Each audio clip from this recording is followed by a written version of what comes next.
शाजिया जी, वो अभी भी मान नहीं रहे वो हारे हैं। इस तरह की जो हल्की कॉमेडी लोग करने की कोशिश करते हैं, उससे ना हंसी आती है ना रोना आता है, सिर्फ अफसोस होता है। बात महसूस करता है दूसरे इंसान के लिए। और सब जानते हैं, देखिए सब जानते हैं, लगातार जब से कांग्रेस पार्टी बनी है, एओ ह्यूम के बाद से हम सब जानते हैं इसका इतिहास क्या रहा है। खुद महात्मा गांधी ने कहा था, देख रहे थे वो हाल, और कहा था कि कांग्रेस को खत्म हो जाना चाहिए, लेकिन उन्होंने उस महात्मा गांधी जी की बात नहीं मानी, क्योंकि सत्ता का लालच था और अंग्रेज़ों से सीखा है डिवाइड एंड रूल। तो मुसलमानों को लगातार डराओ, तुम खतरे में हो, इस्लाम खतरे में है, हम तुम्हें बचाएंगे, हिंदू आरएसएस खराब है, और फिर हिंदुओं के पीछे पड़ जाओ, बात करो कास्ट की, अलग अलग उनको करो। तो ये उनका काम है और लोगों ने अब समझ लिया इसको। हाँ। जो झूठ और फरेब की दुकान में जो फर्जी माल बेचा जा रहा था, उस फर्जी माल को रिजेक्ट कर दिया है।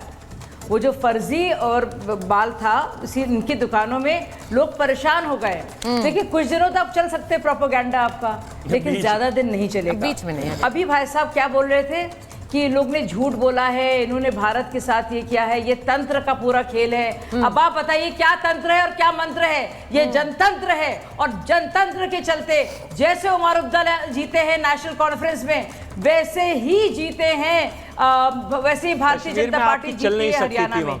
एक तरफ तो कह रहे बधाई दे रहे हैं वो उमर अब्दुल्ला को, दूसरी तरफ क्या कह रहे वो कह रहे यहाँ पे तंत्र के चलते हुआ है। तो ये क्या बात हुई? नहीं, और एक चीज और समझिए, अजय जी पूछिए आप, एक चीज और समझिए। शाजिया जी कह रही है, मातब करेंगे, शाजिया जी कह रहे हैं जैसे उमर अब्दुल्ला जीते हैं कश्मीर में, वैसे ही बीजेपी यहाँ हरियाणा में जीती है, तो वहां बधाई और यहाँ सवाल ये हो नहीं सकता। दूसरी बड़ी बात, जरा आनंद जी को भी ले आइए स्क्रीन पर। दूसरी बड़ी बात नहीं, पहले शुरुआती कमेंट सबसे होगा प्लीज अजय जी, उसके बाद वापस आऊंगी। दूसरी बड़ी बात, अच्छा ठीक है 10 सेकंड दूंगी।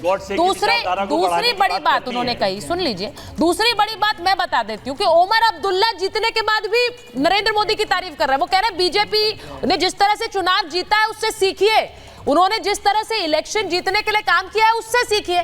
तो वो भी आपको सीख दे रहे हैं और कांग्रेस के नेताओं को एड्रेस करते हुए सीख दे रहे हैं। तो सर ये आप लोगों के लिए आत्ममंथन का समय और किसी के लिए नहीं है। 10 सेकंड आपके, फिर आनंद जी बोलिए। देखिए, मैंने आपको अभी बताया कि ये बांटने की और काटने की राजनीति हम नहीं करते। हाँ। हमारी हाईकमान ने निर्णय लिया है, इस पे मंथन होगा। और जो हमने शिकायत 6 बजे चुनाव आयोग के यहाँ जा रहे हैं, अब चुनाव आयोग कितनी सुनेगा? हालांकि सारे संवैधानिक संस्थान और सारी संस्थाएं मोदी जी के अधीन है, हमें पता है कि वहाँ न्याय नहीं होगा, लेकिन लोकतंत्र में अपनी बात तो रखी जाएगी, जनता के बीच में पता तो चले कि हम हारे हैं तो आखिर क्यों आ रहे हैं। ठीक है, 10 सेकंड हो गए आपके। अब मैं आनंद जी आपके पास आ रही हूँ एक बार, क्योंकि जो एक बैकलैश हुआ है, आनंद जी पहले तो आप इस जीत को कैसे देख रहे हैं? क्योंकि बीजेपी तो अब इस जीत का मॉडल को रेप्लिकेट करना चाहेगी महाराष्ट्र में भी और इसी के साथ साथ यूपी के उपचुनाव में भी, क्योंकि जो एक मैसेज क्लियर दिया प्रधानमंत्री ने आज भी कहा कि आपने कांग्रेस का फॉर्मूला है बांटो और सत्ता पाओ, हमने जोड़ने वाली राजनीति दी है। मैं सुचरिता जी इस जीत को हिंदुओं के कंसोलिडेशन के तौर पर देखता हूं और ये मानता हूं कि जाति में बांटने की जो राजनीति इस देश में आरंभ हुई थी हिंदुओं को, उसको निगेट किया है। मैं ये नहीं कह रहा हूं कि उसको खारिज कर दिया है, मैं कह रहा हूं उसका निषेध किया है।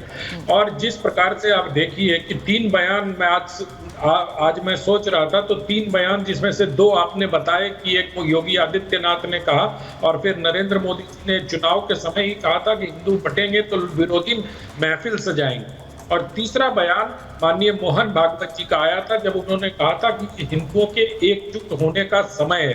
तो मुझे लगता है कि हिंदुओं को लेकर जो जाति जनगणना के आधार पर हिंदुओं में डिवीजन और मुसलमानों को एक ब्लॉक के तौर पर देखने की जो बात की गई थी, उसको हरियाणा की जनता ने फिलहाल उस पर ब्रेक लगाने का काम किया। दूसरा, मैं अभी सुन रहा था कि ये हरियाणा में कांग्रेस नहीं हारी है, ये तंत्र की जीत है। मुझे लगता है ऐसा कहकर कांग्रेस के लोग जनादेश का अपमान कर रहे हैं और जनता के जो बहुमत जनता ने दिया है उसका भी अपमान कर रहे हैं। उनको जनता पर भरोसा नहीं रहा, ऐसा मुझे प्रतीत होता है। बावजूद इसके मैं सिर्फ इतना कहना चाहूंगा कि बहुत कायदे से कांग्रेस पार्टी को अपने अंदर अपने गिरेबां में झांक देखना चाहिए कि किस प्रकार से ओवर डिपेंडेंस ऑन हुड्डा, जिस प्रकार से कांग्रेस ने दिखाया कि 72 सीटें उनके कहने पे दिए गए। कुमारी शैलजा को साइडलाइन किया गया, बाद में अशोक तंवर को जोड़कर उसका कंपनसेट कराने का प्रयास किया गया। एक ऐसे नेता को जिसकी साख नहीं थी उसको दलित बताया गया।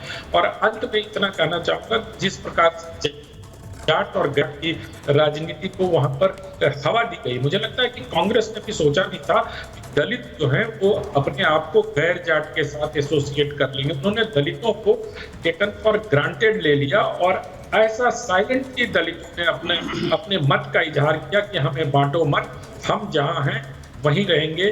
तो हरियाणा में भी बिहार जैसी देखने को मिली।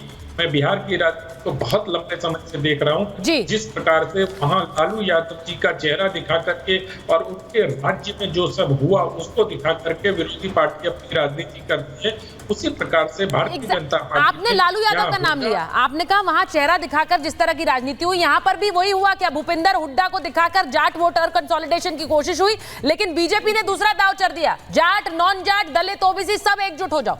मैं एक बार एक सीधी बात अजीज खान साहब आपके पास और फिर किशोर जी के पास जा रही हूं। डॉक्टर खान, ये जिस तरह की एक तस्वीर निकल कर आई, उसके बाद सारे सहयोगी ऐसा लग रहा है नाराज हैं। उसमें एक लंबी फहरिस्त है, अभी अखिलेश जी का बयान नहीं आया है, एक वो इकलौते हैं, लेकिन उनके नेताओं के बयान जरूर आने लग गए हैं। अब सीधी बात है, आज उपचुनाव की सीटों का ऐलान आपने कर दिया, नाम 6 सीटों के आपने ऐलान कर दिए, लेकिन कांग्रेस का आपने कोई राय मशवरा नहीं लिया, कांग्रेस ने नाराजगी भी जाहिर की है। अब क्या नाराजगी नहीं है? आप लोग तो 5 सीटें चाह रहे थे, उन 6 में से 2 आप चाह रहे थे। अच्छा, भाजपा देखिए, नहीं आपकी नाराजगी अलग है, देखिए हम अपनी रणनीति उन्होंने जो बताया, हमारी कोई नाराजगी चाहिए। अच्छा अजीज खान साहब, हाँ प्लीज, नहीं आप ही के पास आ रही हूँ, क्योंकि ऐसा लग रहा है कि वहां जीत भी हाथ से निकली है और सहयोगियों का साथ भी एक तरह से डगमगा रहा है, क्योंकि यहाँ बहुत से बयान आ चुके हैं। उद्धव ठाकरे ने बोल दिया, सामना में लेख आ गया, वहीं आम आदमी पार्टी कह रही है साथ चल लेते तो यह हाल नहीं होता। देखिए सुचरिता जी, 2-3 बड़ी इंपॉर्टेंट बात है, उसे समझना बहुत अहम है। आज देश देख रहा है, बहुत इंपॉर्टेंट डिस्कशन हो रहा है। हरियाणा में बीजेपी जीती क्यों और कांग्रेस हारी क्यों, इस पे बहुत इंपॉर्टेंट एनालिसिस होनी चाहिए। आपने गौर किया वहां पे कि जो आपसी खींचतान कांग्रेस की रही, चाहे वो कुमारी शैलजा की हो, भूपेंद्र सिंह हुड्डा के बीच की लड़ाई हो, टिकट का वितरण का इशू हो, और आप इस बात को समझिए कि तमाम जो कांग्रेस के अंदर एरोगेंस, कांग्रेस के अंदर ओवर कॉन्फिडेंस, ये कई सारे अहम फैक्टर्स थे। उस फैक्टर की वजह से हरियाणा में कांग्रेस की हार हुई है, ये पहली बात। इसमें कोई बीजेपी की चमत्कार नहीं है, ना कोई मोदी मैजिक है, और ना ही कोई इसमें महिमा मंडल किया जाए कि साहब बीजेपी ने बहुत चमत्कार कर दिया। एक बात आपको बता दें, जिस गवर्नमेंट में 11 मंत्री में से 9 मंत्री हार जाएं, कौन सा चमत्कार हो सकता है? ये सिर्फ कांग्रेस के आपसी खींचतान और उनकी सामंजस्य आपस में प्रॉपर नहीं होने की वजह से बीजेपी को कामयाबी मिली है। ये बीजेपी का अचीवमेंट नहीं है। क्या वहां आज किसान की समस्या नहीं है? क्या जो पहलवान बेटियां थी वो समस्या खत्म हो गई? क्या अग्निवीर की समस्या नहीं है? समस्या सब है, लेकिन विफलता कहां हुई वो मैंने आपको एक शब्द में बता दी, एक बात बता दी। दूसरी बात, परफेक्ट है तो सीटें क्यों नहीं दे रहे आप उन्हें?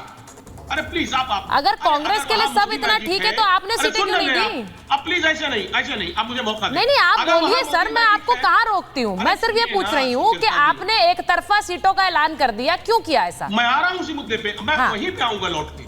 मैं कह रहा हूँ अगर मोदी मैजिक हरियाणा में है तो जम्मू कश्मीर में मोदी मैजिक क्यों नहीं चला? वहां भी चलना चाहिए, वहां नहीं चला। अब उसके लिए तो कोई ताली नहीं बज रही है, खाली हरियाणा लिए आदमी उछल रहा है कल से। एक बात, दूसरी बात, कहीं कोई नाराजगी नहीं है। हमारा गठबंधन पहले से बेहतर है और बेहतर कंडीशन में है।